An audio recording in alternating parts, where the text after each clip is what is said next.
તો હવે આપણે આ સજીવો શાના બનેલા હોય છે એના વિશે વાત કરીશું. આપણે આગળ પ્રસ્તાવનામાં આપણને થોડી ઘણી માહિતી તો મળી ગઈ છે કે બધા જ સજીવો છે એનો પાયાનો એકમ એ કેના બનેલા હોય છે એ તો આપણે ખબર પડી ગઈ, બરાબર. હવે આના વિશે આપણે થોડી વધારે માહિતી મેળવવાની છે કે આ સજીવો, આપણે એ તો ખબર છે કે સજીવો છે કોષોના બનેલા છે, પણ આ કોષોના બનેલા કઈ રીતે છે એ આપણે જાણવું હોય તો કઈ રીતે જાણી શકાય? તો રોબર્ટ હુકે તો આ વૃક્ષની છાલમાંથી જે બૂચ મેળવેલું હતું પદાર્થ, એનો ઉપયોગ કરીને એને સૂક્ષ્મદર્શક યંત્રની મદદથી એને ઓબ્ઝર્વ કરીને એના અવલોકનો લઈને એને તો જાણ્યું હતું કે આ જે સજીવો છે એમાં અમુક નાની નાની રચનાઓ હોય છે ને જેને એને કોષ નામ આપેલું હતું, બરાબર. તો આપણે પણ એ વસ્તુ જોવી હોય તો કઈ રીતે જોઈ શકાય? તો આપણે અહીંયા સજીવોની વાત કરીએ છીએ તો આ સજીવોમાં આપણે કોઈ ફળ છે, ફૂલ છે, બરાબર, ગમે તે વસ્તુ લઈ શકીએ.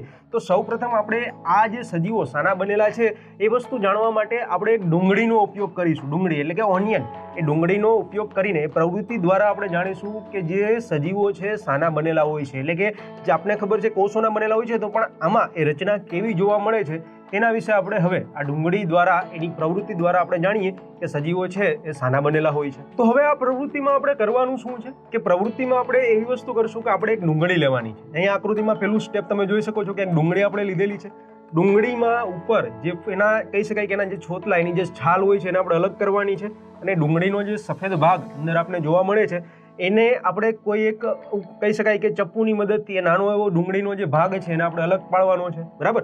હવે તમે એ ડુંગળીના ભાગને જ્યારે અલગ પાડશો ત્યારે તમે જોઈ શકશો કે ડુંગળીનો એક નાનો છેદ પણ તમે લેશો, નાનો એવો ભાગ, નાનો એવો ટુકડો પણ તમે લેશો, તો એને તમે ધ્યાનપૂર્વક નાના નાના ભાગમાં વિભાજિત કરશો તો એ પણ નાના નાના આવરણો એમાં ધરાવતો હશે, જેને અધિસ્તર તરીકે ઓળખવામાં આવે છે, બરાબર. એટલે કે આપણે આ ડુંગળીનો જે છેદ લીધેલો છે એમાંથી પણ ચીપિયાની મદદથી એનો સૌથી પાતળો ભાગ જે છે, સૌથી નાનામાં નાનું સ્તર છે એને આપણે અલગ કરવાનું છે, બરાબર. એટલે કે આપણે ડુંગળીમાં એક છેદ બનાવીને સૌથી બીજું સ્ટેપ કરવાનું છે, એમાંથી જે નાનામાં નાનું સ્તર છે, નાનામાં નાનો ભાગ છે એને આપણે અલગ કરીશું.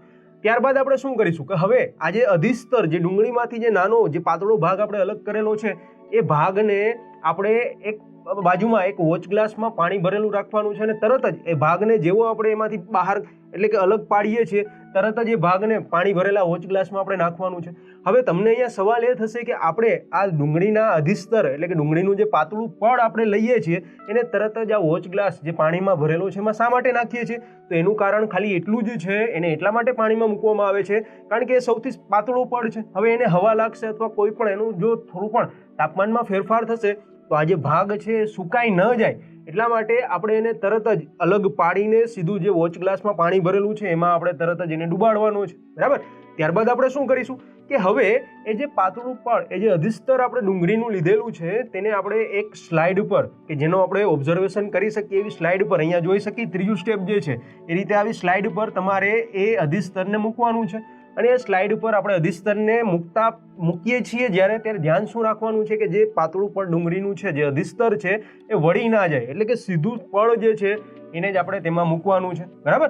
અને આ જે સ્લાઇડ ઉપર જ્યારે આપણે આ પડને મૂકીએ છીએ ત્યારે એની ઉપર આપણે આયોડિનના થોડા ટીપા જે છે ટીપા ઉમેરવાના છે, અને એ જે ભાગ આપણે સ્લાઇડ ઉપર લીધેલો છે એના ઉપર આપણે બીજું એક કવર જે છે કવર લગાડવાનું છે. હવે ખાસ વસ્તુ અહીંયા એ યાદ રાખવાની છે કે આ ડુંગળીના અધિસ્તરમાં એ અધિસ્તરને જ્યારે આપણે સ્લાઇડ ઉપર લઈએ છીએ આયોડિનનું ટીપું નાખીને, પછી ફરીથી એના ઉપર જ્યારે આપણે કોઈ બીજો ભાગ એટલે કે જે કવર એના ઉપર લગાવીએ છીએ ત્યારે આ ડુંગળીનો જે સ્તર છે એ વળવું તો ના જ જોઈએ, પણ સાથે સાથે એના ઉપર જ્યારે કવર મૂકવામાં આવે ત્યારે કવર જ્યારે આપણે મૂકીએ છીએ ત્યારે એમાં હવા જે છે, હવાનો પ્રવેશ પણ થવો જોઈએ નહીં, એટલે કે કોઈ પરપોટા હવાના એમાં રહેવા જોઈએ નહીં.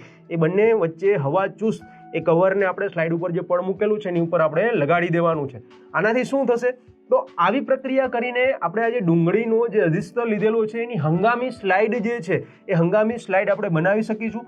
અને આ હંગામી સ્લાઇડનો ઉપયોગ કરીને આપણે સૂક્ષ્મદર્શક યંત્રનો ઉપયોગ કરીને એમાં રહેલા જે એની રચના, અંદર કેવી રચના રહેલી છે એના વિશે આપણે માહિતી મેળવશું. હવે અહીંયા એ અધિસ્તરની જે હંગામી સ્લાઇડ તો આપણે બનાવી લીધી, ત્યારબાદ આપણે શું કરીશું કે સૂક્ષ્મદર્શક યંત્ર છે એમાં એ સ્લાઇડનું આપણે અવલોકન લેવાનું છે.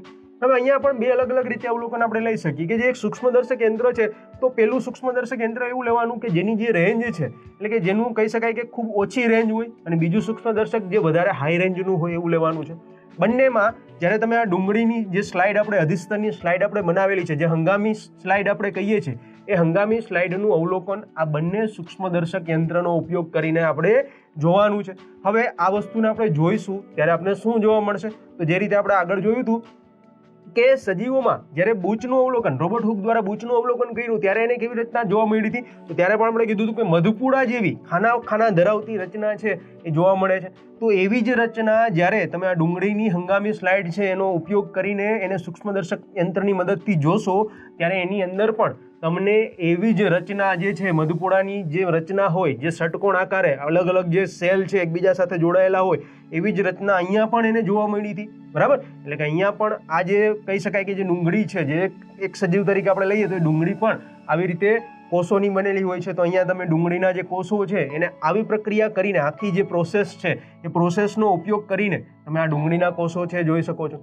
હવે બીજો સવાલ એ થાય કે અહીંયા આપણે ડુંગળીના કોષોનું અવલોકન તો કર્યું, પણ આપણે અહીંયા જોવા જઈએ તો આ ડુંગળીના કોષોનું જ્યારે આપણે અવલોકન કરીએ છીએ ત્યારે એ અવલોકનમાં તમે જે ડુંગળી લીધેલી છે, હવે સપોઝ કે ડુંગળી તો ઘણા બધા પ્રકારની આવતી હોય, આપણે કોઈ નાના મોટી સાઇઝની ડુંગળી લઈએ, કોઈ મોટી ડુંગળી લઈએ, કોઈ નાની લઈએ, બરાબર, અથવા તો કોઈ અલગ અલગ કલરમાં ઘણી બધી સફેદ, અમુક ડુંગળી જે છે વ્હાઇટ સફેદ કલરની હોય છે, અમુક આ રીતે આપણે અહીંયા જે જોયું છે લાલાશ પડતા કલરની એ રીતે આપણે જોવા મળે છે. તો આવા અલગ અલગ રંગની ડુંગળી તમે લો, અલગ અલગ કદની ડુંગળી લો અને ફરીથી આ જ પ્રક્રિયા જે છે પ્રક્રિયાનું ફરીથી પુનરાવર્તન કરવાનું છે. એટલે કે ફરીથી એ જ ડુંગળીઓના જે કોષ છે એને આપણે જોવાના છે. અને આ બધી વસ્તુ ઓબ્ઝર્વ કર્યા પછી, અલગ અલગ સાઇઝની, અલગ અલગ કદની ડુંગળી લીધા પછી, અલગ અલગ કલરની ડુંગળી લીધા પછી જ્યારે તમે એના કોષોનું અવલોકન કરશો ત્યારે તમને શું જાણવા મળશે, બરાબર? તો એ ડુંગળીના કોષો કેવા દેખાશે તો એના વિશે આપણે આગળ આકૃતિ દ્વારા જોઈએ. તો આપણે અહીંયા અલગ અલગ પ્રકારની ડુંગળી છે લીધેલી છે. અમુક નાની ડુંગળી લીધેલી છે, અમુક મીડિયમ સાઇઝની ને અમુક મોટી સાઇઝની ડુંગળી લીધેલી છે. અને આગળ આપણે જોયું તો એ જ પ્રમાણે, એ જ પ્રક્રિયા કરીને, એ જ પ્રવૃત્તિ દ્વારા આપણે એના કોષોનું અવલોકન કરવાનું છે. હવે અવલોકન કરતા તમને જણાશે કે જુઓ અહીંયા આકૃતિમાં જોઈ શકીએ દરેકે દરેક ડુંગળી અલગ અલગ સાઇઝની, અલગ અલગ કલરમાં છે. તો દરેકે દરેક ડુંગળીના જે કોષો છે એ તમે આકૃતિમાં જોશો તો તમને ખ્યાલ આવશે કે બધાની જે સંરચના છે, બધાની જે રચના છે એક સમાન જ છે, બરાબર? એનો મતલબ એવો થાય કે ડુંગળીના કદ સાથે એના કોષની જે રચના છે, જે સંરચના છે એના સાથે એના કદનો કોઈ સંબંધ નથી, અથવા તો એના આકારનો પણ કોઈ સંબંધ નથી. ડુંગળી કોઈ પણ આકારની હોય, કોઈ પણ કદની હોય, પણ જ્યારે તમે એના કોષોનો અવલોકન કરશો ત્યારે બધા જ કોષો તમને એક સમાન, એક સરખા જોવા મળશે. એટલે કે એના આકાર અને કદ સાથે આ ડુંગળીના કોષો છે એનો કોઈ સંબંધ એ ધરાવતા નથી, બરાબર? હવે આ પ્રવૃત્તિ કર્યા બાદ આપણે અવલોકન લેવું હોય તો અવલોકન શું લઈ શકીએ? તો આપણે અહીંયા એક વસ્તુ ચોક્કસ અવલોકનમાં કહી શકીએ કે આ બધી જ સંરચનાઓનું જ્યારે આપણે અવલોકન લઈએ છીએ આ બધી જ સંરચનાઓ એક સમાન દેખાય છે, બરાબર? તો આપણે અવલોકનની વાત કરીએ તો અહીંયા આ પ્રવૃત્તિના આધારે આપણે કહેવાનું છે કે અવલોકનનું તમે શું લઈ શકો? તો અવલોકનમાં પહેલું અવલોકન તો આપણે એવું લઈ શકીએ કે બધી જ સંરચના, જે કોષની સંરચના જોવા મળે છે કેવી છે? એક સમાન છે, બરાબર? તો આપણે પહેલું અવલોકન લઈએ, અહીંયા કહી શકાય કે બધી જ સંરચના એક સમાન છે, બરાબર?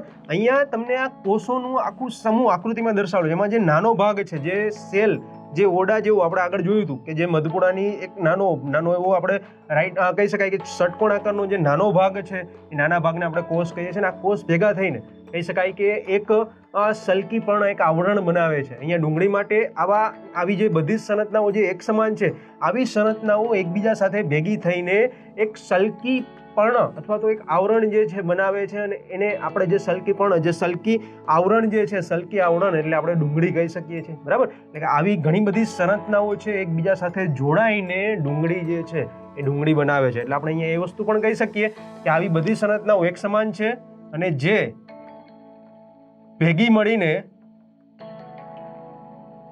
સલકી આવરણ એટલે કે આપણે કહી શકીએ અથવા તો ડુંગળી બનાવે છે, બરાબર? એટલે કે આ બધી જ સંરચનાઓ એક સાથે ભેગી થઈને આવું સલકી આવરણ જે ડુંગળી છે, ડુંગળીની રચના કરે છે.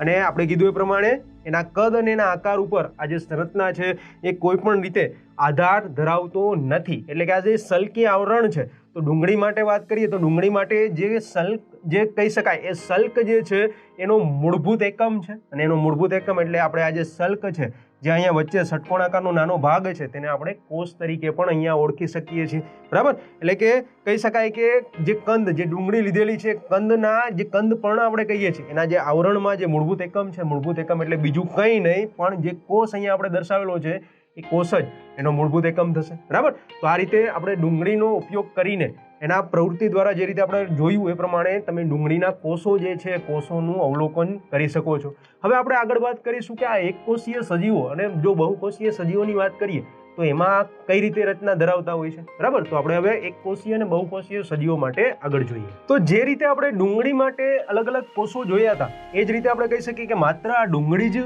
જે છે એ અલગ અલગ નાના નાના ભાગોની, અલગ અલગ નાના નાના એકમો એટલે કે કોષોની બનેલી નથી હોતી, પરંતુ આપણી આસપાસ આપણે જ્યાં પણ નજર કરીએ ત્યાં અલગ અલગ જે જીવજંતુઓ આપણે જોવા મળે છે, બરાબર. કેટલાક મનુષ્યો હોય, જીવજંતુ હોય, વનસ્પતિ હોય, આ બધામાં દરેકે દરેક સજીવમાં આપણે કહી શકીએ કે આ નાનો એકમ એટલે કે એક કોષમાંથી બનેલા હોય છે. હવે સામાન્ય રીતે આપણે સજીવોની વાત કરીએ છીએ તો એ આપણે ખબર પડી કે દરેકે દરેક સજીવ છે એ કોષોનો બનેલો છે, બરાબર.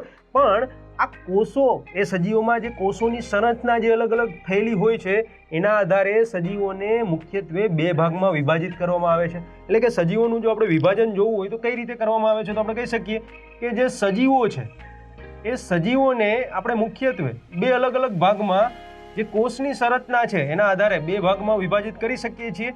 એક તો કહી શકાય કે એક કોષીય સજીવ, એક કોષીય સજીવ, અને બીજો જે ભાગ છે એ આપણે કહી શકીએ બહુકોષીય સજીવ,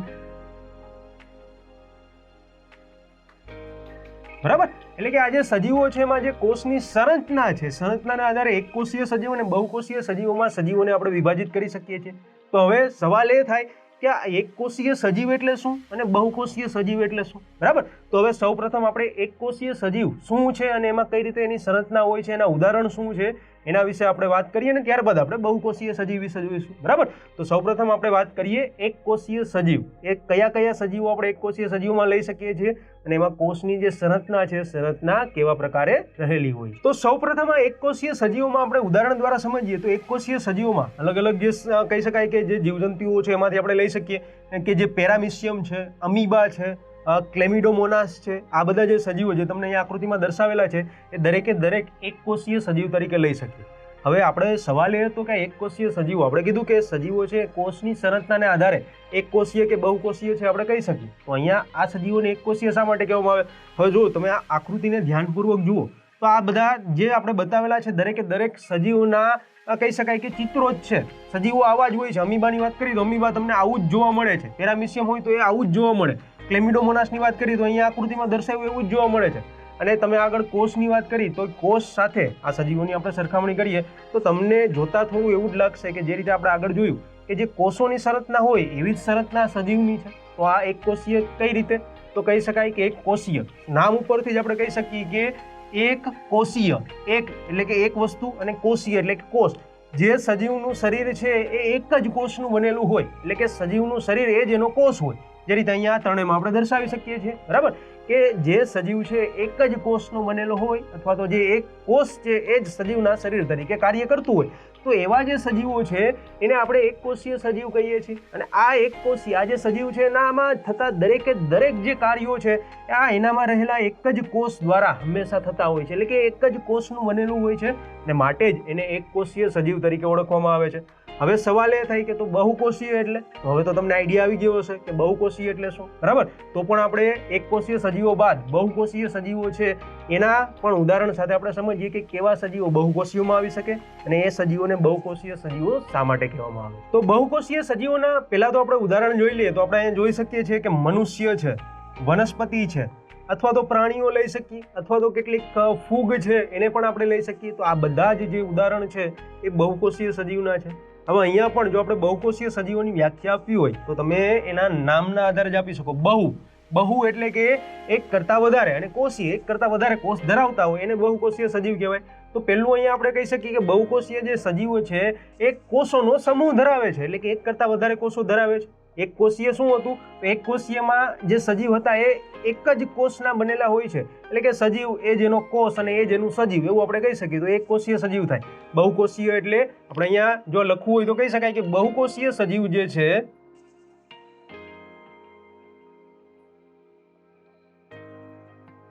એ કોષોનો સમૂહ ધરાવે છે. કોષોનો સમૂહ એટલે કે એક કરતાં વધારે કોષો જે છે એ કોષો ભેગા મળીને આવા બહુકોષીય સજીવો છે એનું નિર્માણ કરે છે. અને આગળ આપણે એક કોષીયમાં શું કીધું હતું કે જે સજીવો એક જ કોષના બનેલા છે તો એ સજીવમાં થતું બધા જ પ્રકારનું કાર્ય છે, એટલે કે સજીવોનું પાચનનું કાર્ય છે, ઉત્સર્જનનું કાર્ય છે, બરાબર. તો દરેકે દરેક પ્રકારનું જે કાર્ય છે એ એક જ કોષ દ્વારા થતું હતું. હવે અહીંયા બહુકોષીય સજીવો છે એ આપણે કીધું એ પ્રમાણે કોષોનો સમૂહ ધરાવે છે, એટલે કે અલગ અલગ ઘણા બધા કોષોનો આ સમૂહ ધરાવીને સજીવો બનેલા છે.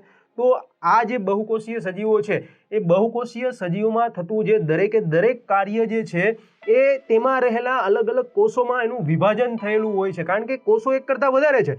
તો દરેક કાર્ય છે એ દરેક કોષો છે એ દરેક કોષોનું કંઈ ચોક્કસ કાર્ય હોય છે અને એનું કાર્યનું વિભાજન છે એ આ કોષો દ્વારા થયેલું હોય છે. એટલે કે બહુકોષીય સજીવોમાં જે અલગ અલગ કાર્યો થતા હોય, સપોઝ કે પાચનની ક્રિયા છે, ઉત્સર્જનની ક્રિયા છે, શ્વસનની ક્રિયા છે, તો દરેકે દરેક ક્રિયા દરેકે દરેક કાર્યો માટે અલગ અલગ કોષો જે છે કાર્ય કરતા હોય છે ને એટલા માટે જ એમાં કોષોનો સમૂહ હોય છે ને માટે જ એને બહુકોષીય સજીવો આપણે કહીએ છીએ, બરાબર. હવે આપણે સવાલ એ થાય કે બહુકોષીય સજીવોનું જ્યારે નિર્માણ થાય ત્યારે આ સજીવો આ જ રીતે સીધા જ એક કોષોના સમૂહ દ્વારા જ બનેલા હોય છે. એટલે કે જ્યારે એનું નિર્માણ થાય એટલે એક સાથે બધા કોષો ભેગા થઈને નિર્માણ થઈ જાય છે, પણ ખરેખર એવું નથી હોતું. જે બહુકોષીય સજીવોનું નિર્માણ થાય છે એમાં જે કોષોનો સમૂહ છે તો એ કોષોનો સમૂહ જ્યારે બને છે તો એક સાથે એ કોષોનો સમૂહ એક સાથે ઘણા બધા કોષો ભેગા મળીને બહુકોષીય સજીવ નથી બનાવતા, પણ આ બહુકોષીય સજીવો હંમેશા એક જ કોષમાંથી નિર્માણ પામે છે. એટલે એ વસ્તુ પણ આપણે અહીંયા કહી શકીએ કે બહુકોષીય સજીવો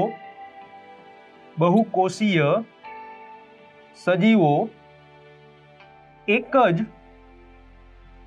કોષમાંથી નિર્માણ પામે છે, બરાબર. હવે સવાલ એ થાય કે સાહેબ એક જ કોષમાંથી આ નિર્માણ પામતું હોય તો એને બહુકોષીય કઈ રીતે કહેવાય? અહીંયા શું થાય છે કે આપણે આપણું ફેમિલી ટ્રી ખબર હોય છે કે આપણા દાદા હોય તો દાદાના બે અલગ અલગ ભાઈઓ હોય, એક આપણા પપ્પા ને એક આપણા કાકા. પપ્પા હોય તો એના આપણે ભાઈ ને એક બેન હોય, કાકાને પણ એક ભાઈ અને એક બેન હોય. આપણા મેઇન પેરેન્ટ જે કહી શકાય તો મેઇન આપણો મૂળભૂત ફેમિલી ટ્રીમાં જોઈએ તો દાદાથી આપણે ચાલુ કરીએ તો દાદા છે, ત્યારબાદ એ અલગ અલગ ભાગોમાં એ વિભાજિત થાય છે. તો એવું જ અહીંયા પણ જોવા મળે છે કે સજીવોમાં પણ એક જ કોષ, બહુકોષીય સજીવોમાં પણ એક જ કોષ હોય છે અને આ કોષોનું વિભાજન થઈને એ એક કોષ છે બે કોષમાં વિભાજિત થાય છે, પછી એ પાછો જે બે કોષમાં વિભાજિત થયા હોય ફરીથી બે કોષમાં વિભાજિત થાય છે. એ રીતે અહીંયા કોષોના કોષીય પ્રજનન દ્વારા જે કોષો છે એક કોષમાંથી અલગ અલગ કોષો બનાવે છે અને એ બધા જ કોષો જે બને છે બધા જ કોષો ભેગા થઈને કોષોનો સમૂહ બનાવે છે ને એના દ્વારા જે બહુકોષીય સજીવ છે એ બહુકોષીય સજીવનું નિર્માણ છે થતું હોય છે, બરાબર. એટલે કે બહુકોષીય સજીવોની જો શરૂઆતથી આપણે વાત કરીએ તો એ હંમેશા કહી શકાય કે એક જ કોષના આ સજીવો છે એક જ કોષમાંથી બનેલા હોય છે અને કોષીય પ્રજનન દ્વારા એ કોષો છે એમાં કહી શકાય કે દિવસે ને દિવસે વધારો થાય છે. એક કોષમાંથી બે, એમાંથી બીજા બે ચાર બનશે, પાછા બે ચાર બનશે, એટલે અલગ અલગ કોષોનું નિર્માણ થઈને જે બહુકોષીય સજીવ છે બહુકોષીય સજીવનું નિર્માણ થાય છે, બરાબર. તો અહીંયા આપણે એક કોષીય સજીવ અને બહુકોષીય સજીવ શું છે એના વિશે તો વાત કરી. હવે આપણે આગળ જોવાનું છે કે આપણે કીધું કે જે મનુષ્ય છે તો આ મનુષ્ય બહુકોષીય સજીવ તો છે. તો આ મનુષ્યના શરીરમાં રહેલા જે અલગ અલગ કોષો છે એ અલગ અલગ કોષો કયા કયા છે? કારણ કે આપણે કીધું કે બહુકોષીય સજીવ હોય તો કોષોનો સમૂહ હોય, બરાબર. તો આ મનુષ્યના શરીરમાં રહેલા જે અલગ અલગ કેટલાક કોષો છે એ કોષો વિશે આપણે માહિતી મેળવીએ અને આકૃતિ દ્વારા જોઈએ કે મનુષ્યના શરીરમાં આવા કેટલા પ્રકારના કોષો જે છે એ આવેલા હોય. તો માનવ શરીરમાં જે કેટલાક કોષો રહેલા છે એ કોષો આપણે અહીંયા જોઈ શકીએ છીએ. સૌપ્રથમ આપણે વાત કરીએ તો રુધિરકોષ. રુધિરકોષ એટલે કે આપણા લોહીમાં આપણા રુધિરમાં પણ અલગ અલગ પ્રકારના કોષો રહેલા હોય છે અને એમાંથી આપણે એ બધા કોષો જે છે એને આપણે રુધિરકોષ તરીકે ઓળખીએ છીએ, બરાબર. ત્યારબાદ આપણે વાત કરીએ તો મનુષ્યમાં બીજું ચેતાકોષ રહેલું હોય છે. આ જે ચેતાકોષ છે એના પણ ઘણા બધા અલગ અલગ મનુષ્યમાં કાર્યો હોય છે અને એ કાર્યો આ ચેતાકોષ દ્વારા જ થતા હોય છે. ત્યારબાદ આપણે વાત કરીએ તો હવે છે નેક્સ્ટ જે જોઈએ આપણે અસ્થિકોષ. અસ્થિકોષ જે છે મનુષ્યના જે હાડકાં જે અસ્થિઓ રહેલા હોય છે એના નિર્માણમાં આ કોષનું મહત્વનું કાર્ય હોય છે, એટલે કે એને અસ્થિકોષ તરીકે ઓળખવામાં આવે છે. ત્યારબાદ આપણે જોઈએ તો ચરબીકોષ. તો અહીંયા પણ આ ચરબીકોષ છે એનું પણ એક પોતાનું સ્વતંત્ર કાર્ય હોય છે. કાર્ય દ્વારા જ એ પોતાના માનવ શરીરમાં એનું જે કહી શકાય કે જે સેપરેટ કાર્ય છે એ કરતું હોય છે. જે આપણે જોયું કે બહુકોષીય સજીવોમાં અલગ અલગ કોષો છે એ દરેકનું કાર્ય છે એ પ્રોપર રીતે વિભાજિત થયેલું હોય છે. જે કોષ છે એ કોષ એ ચોક્કસ કાર્ય કરવા માટે જ બનેલો હોય છે. તો ચરબી કોષનું પણ પોતાનું કાર્ય હોય છે. અને છેલ્લે આપણે જોઈ શકીએ કે તો શુક્રકોષ, તો એ પણ એક પ્રકારે કોષ જ છે કે જે પણ માનવ શરીરમાં આવેલા હોય છે. અહીંયા આપણે માનવ શરીરના કેટલાક મહત્વના કોષો જ બતાવેલા છે, બધા જ કોષો આપણે દર્શાવેલા નથી. એ સિવાય તો માનવ શરીરમાં ઘણા બધા કોષો રહેલા હોય છે કે જે બધા કોષો અલગ અલગ કાર્યો કરવા માટે પ્રેરિત થયેલા હોય છે. બરાબર. હવે આ બધી વસ્તુ દ્વારા આપણે એક વસ્તુ તો ચોક્કસ માહિતી મળી ગઈ હશે કે આ સજીવો છે એ શાના બનેલા હોય છે. બરાબર. તો આપણે અહીંયા જોયું કે સજીવો મૂળભૂત રીતે આવા કોષોના બનેલા હોય છે ને એને આપણે પ્રવૃત્તિ દ્વારા પણ બહુ સારી રીતે સમજ્યા કે ડુંગળીના કોષોથી આપણે જોયું, ત્યારબાદ અહીંયા માનવ શરીરના કેટલાક કોષો દ્વારા આપણે એ વસ્તુ સમજ્યા, અને સાથે સાથે આપણે સજીવોના જે બે પ્રકાર કોષોના આધારે કહી શકીએ, એક કોષીય અને બહુકોષીય, તો એ પણ ઉદાહરણ સાથે આપણે જોયું. બરાબર. હવે સવાલ એ થાય કે જે રીતે આપણે ડુંગળીના કોષો વિશે માહિતી મેળવી એ જ રીતે માનવ શરીરના કોષો વિશે માહિતી મેળવી હોય તો કઈ રીતે મેળવી શકાય?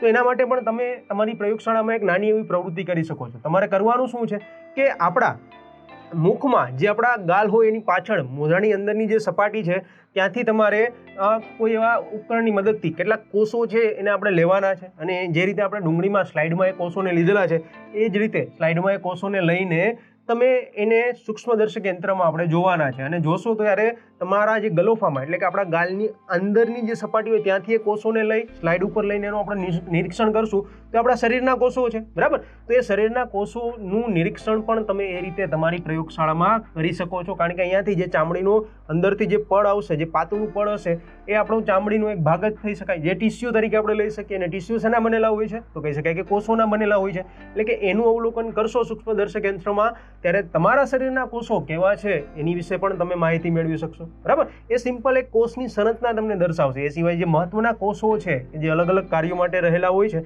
એવા કેટલાક કોષો તો આપણે અહીંયા દર્શાવેલા છે. તો આના પરથી આપણે કહી શકીએ કે સજીવો છે શાના બનેલા હોય છે? તો કહી શકાય કે સજીવો છે મૂળભૂત રીતે કોષોના બનેલા હોય છે. તો અહીંયા આપણે સજીવો શેના બનેલા હોય છે તે ટોપિક વિશે બહુ વિસ્તૃતમાં ઉદાહરણો સાથે માહિતી